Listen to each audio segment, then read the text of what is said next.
and welcome to our 5th tutorial. Doesn't time fly?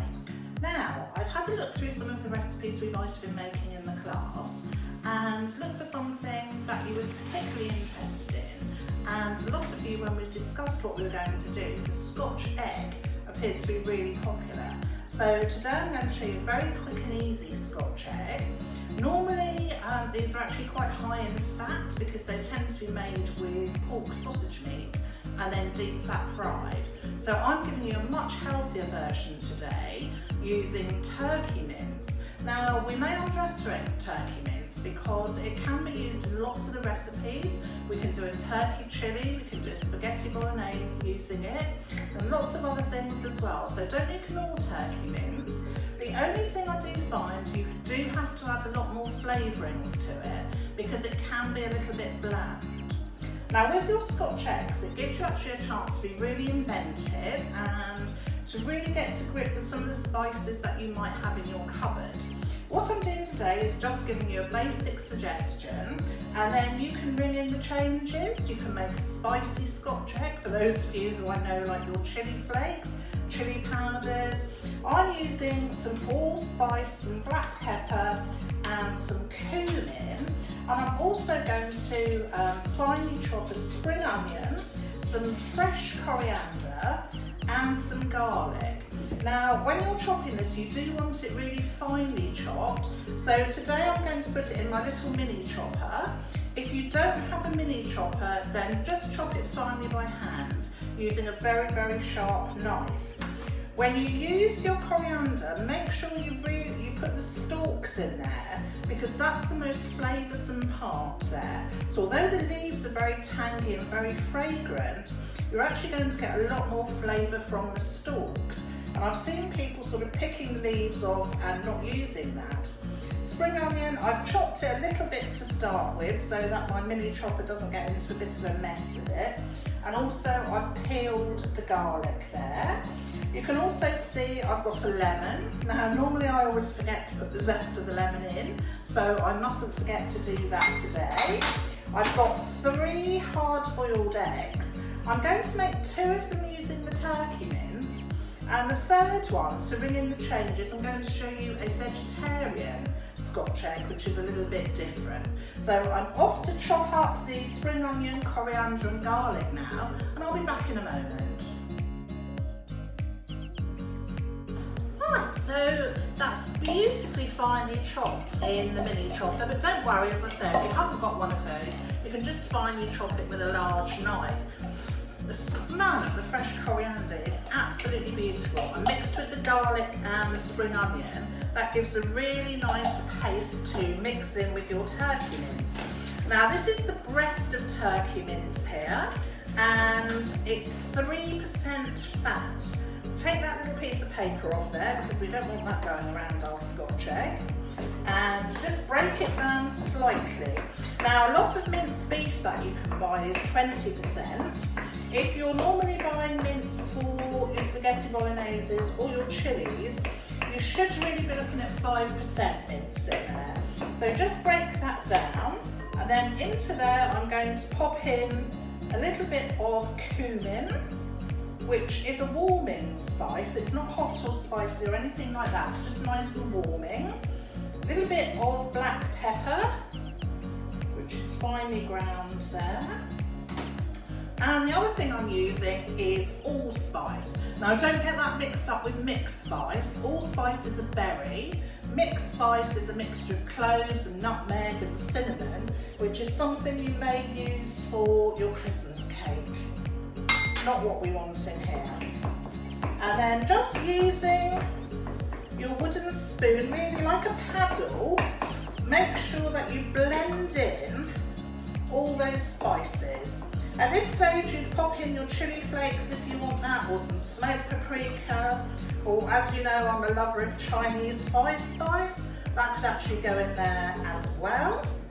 And then going in there now is our lovely fragrant mixture. So make sure you use all of that. If you have got a mini chopper, make sure you take the guard off, because the first time I used mine I didn't, and nothing happened and it was just the plastic going round and round. So make sure that comes off. And then pop that in there. And I'm not going to forget today my lemon zest. Be mindful of your knuckles and your fingers. Just finely grate that all the way around. And again, you've got some really nice flavours going to be going into your Scotch egg. A little bit different from your normal one. So probably use about half of that. And when you're grating or zesting, as I've said before, don't go down past the pith because that will become very, very bitter. So I'm going to give that a good old mix now. If you want to, you can use a glove to do this if you prefer. You don't have to put your hand in there. But I'm just going to give that a nice little mix around now, and I'll be back shortly. Okay, so here's for the next stage, and this I'm afraid is where it does get just a little bit messy. So take your boiled egg, and I boiled these for about 8 minutes to make sure they're really hard boiled. Rinse them under cold water, and then just rub them gently and the outside shell popped off. So first of all, to try and get the turkey mince to stick, I'm rolling the egg in a little bit of flour, and then I'm taking approximately a third of the turkey mince. You may want to also flour your hands a little bit because it does get a little bit sticky, and press it out into a patty. You could actually make these into turkey burgers and just pop them in the oven now like that. That would be quite nice for your barbecues as well. And place the egg in the centre, drawing the turkey mince up and around. So pop my hands in a little bit more flour. Don't worry if it gets a little bit sticky. Take a little bit more of the mince and pop that on. So they're going to be quite nice giant Scotch eggs here. See the sort of shape that we want from them. Back into the flour. As I say, you can use a glove if you really don't like putting your hands in there, but it's much easier to shape just with your hands there. Then into the egg, which will act as your glue to stick on your breadcrumbs.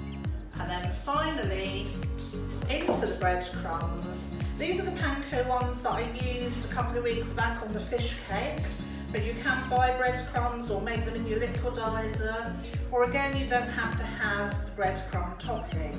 Now some people then repeat the process of the flour, the egg and the breadcrumbs, but I think that's going to be fine for now. So I'm just going to pop that onto my baking sheet. Wash my hands, and then I'm going to come back and show you the vegetarian option. Right, so for those of you who are watching and are vegetarian, this is an ideal way you can still have your Scotch egg. I've got 3 vegetarian sausages in here. You can't actually use the cool ones, they've got to be the other type, which will just mash down a little bit. Defrost them, and then, if you're using the frozen type, and then just mix that together with your hands. Now, I'm not going to put any extra seasoning in this at all because I find these sausages are actually quite highly seasoned. So I'm just really mixing that around to soften it so that will work itself around the egg when we come to do that. I've got different flour, different breadcrumbs and different egg there because obviously being the vegetarian one, we don't want to use the same one that the turkey has just been in. You can see that coming together now, and that's going to be a really nice little picnic dish when we can get out on our picnics, or for sitting in the garden, or lunchtime when you just want to serve it with a salad.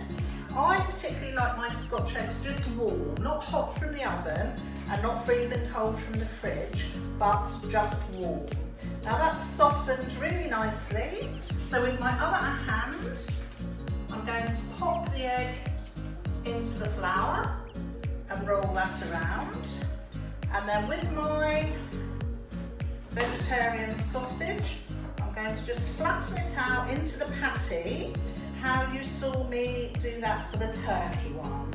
The other little bit of turkey that I have left over, I am going to make that into a burger.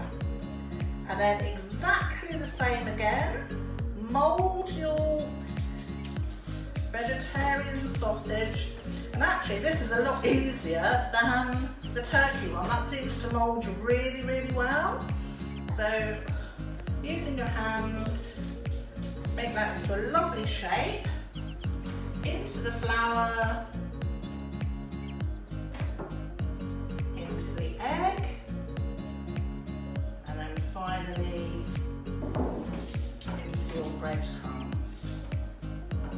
That's just a different vegetarian idea from maybe just having your sausage and making that into something a little bit different. Now I'm going to try and do that for the second time to get a really nice crunchy topping on that one. So it also helps to use up the egg, etc.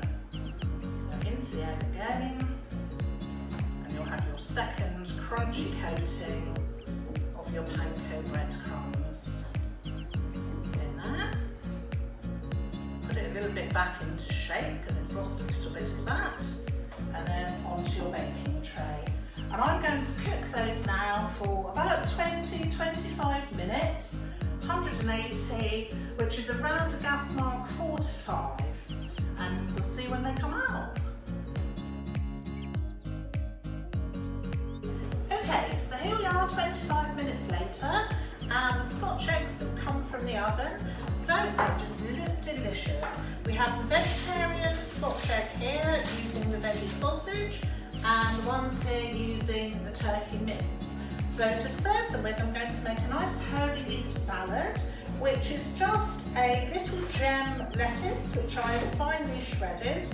I like little gem because they're really nice and sweet at the moment.